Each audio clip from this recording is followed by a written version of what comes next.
I first met him in the early 80s in a Chinatown of urban Java. He didn't want his real name or address revealed, so we called him DJ for Dynamo Jack. He was only a healer, he said, but he did direct a powerful energy generated from his own body into his patients.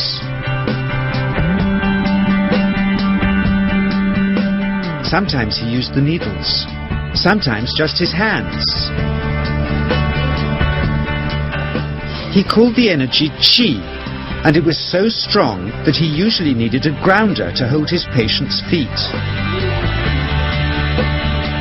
For years we followed him around Java on his healing rounds, pleading to be allowed to film him, but he always refused, saying his powers resulted from a type of meditation with an ancient tradition of secrecy.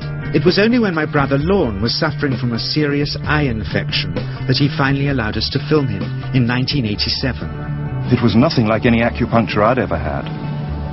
I was getting really powerful electric shocks and couldn't control my movements at all. In yang positive and negative, you know, and my positive from here and my negative from here, and we meet together, this can get like electricity.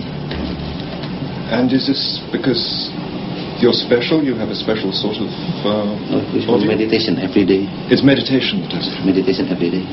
Like you can touch me, like this. It's nothing, okay? It's my brain. Just like this. For our sound recordist, it was also a shocker.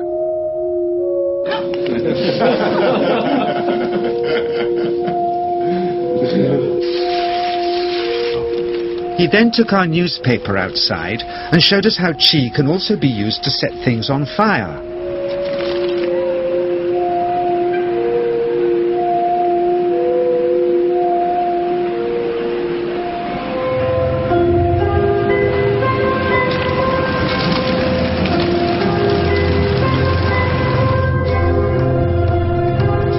When he heard we'd shown this footage in public, he was very upset and refused all our future efforts to contact him again.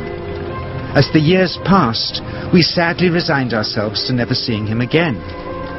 My brother Lorne never did, for by 1997 he was already dead when I again found myself with DJ, now treating me for an eye problem.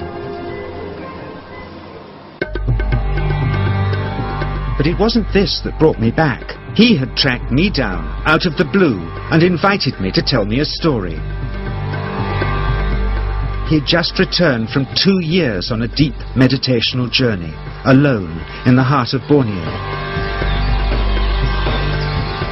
Amongst his revelations, he had seen, he said, how history was moving on into great change, and the old wisdom was vanishing.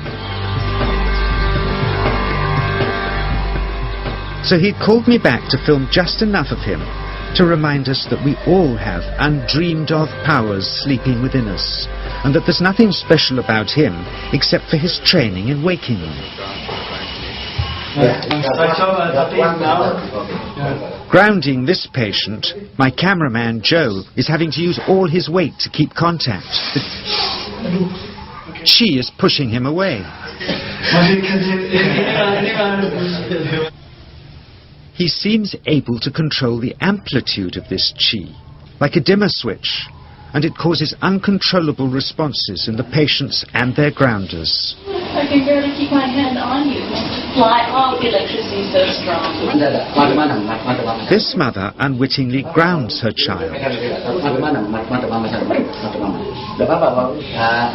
He won't sit still, so she's asked to hold him and grin and bear it. Sometimes signs of this passing energy can be seen in the transmitter too. This Qi stuff is only the surface, he says, of the real adventure beneath, in the meditational technique.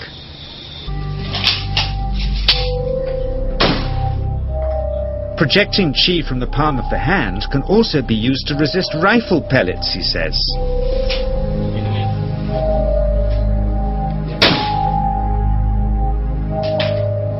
First, you learn to distinguish between yin and yang Qi in your body. Then how to pool it in your navel chakra. Then how to project it, he says.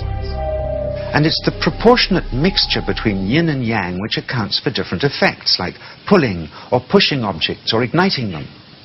Then he gets really strange. He says that mastering yin qi is the key to the spirit world. There's a long tradition of Indonesian krisis being possessed by spirits. So people bring him their krisis to see if they're duds. Here, he says, he doesn't manipulate matter by projecting mixtures of yin and yang qi. He merely creates a field of yin energy in which, he says, if there's a spirit, it can manifest itself.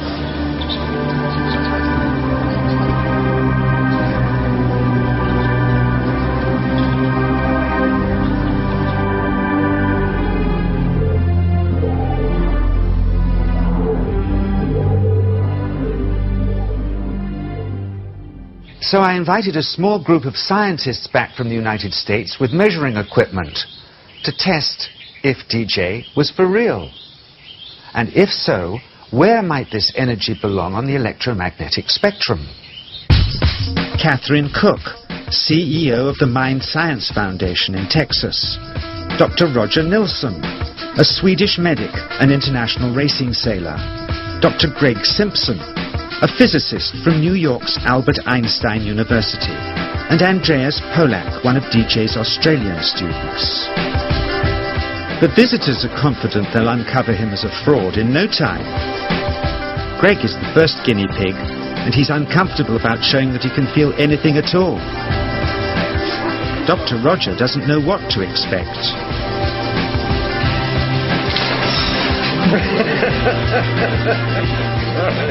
Out comes the metal detector, like the things they use in airports, to see if he has any concealed metal in his body. Then the voltmeter, to try and measure the qi. But how to get it to work? Where's the ground? What settings? DJ suggests that as his negative is his perineum, and his positive is his navel chakra, perhaps that's where the electrode should be attached. He doesn't stand on his dignity. He's eager to help, but still no readings. They're getting shocks off his arm, and now they're on the right settings, but the needle still isn't moving.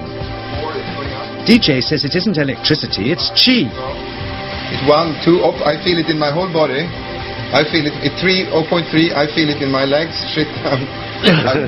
But suspecting there's some tricky setup on his premises they can't find, they insist we all go to a randomly chosen hotel room several miles away to see if he can light a light bulb with his fingers. It doesn't ground on the wall. So Greg holds and grounds one wire, while DJ pumps qi through the other. The bulbs are LEDs, light-emitting diodes, which ignite in different colors according to the intensity of current.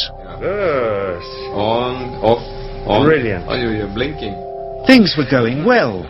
DJ was enjoying it too, until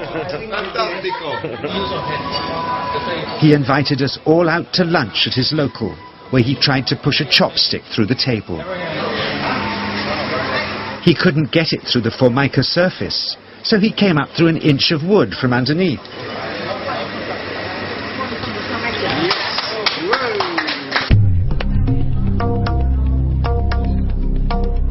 Not only did he draw his own blood, but a chopstick splinter had caught Alison here between the eyes, drawing more.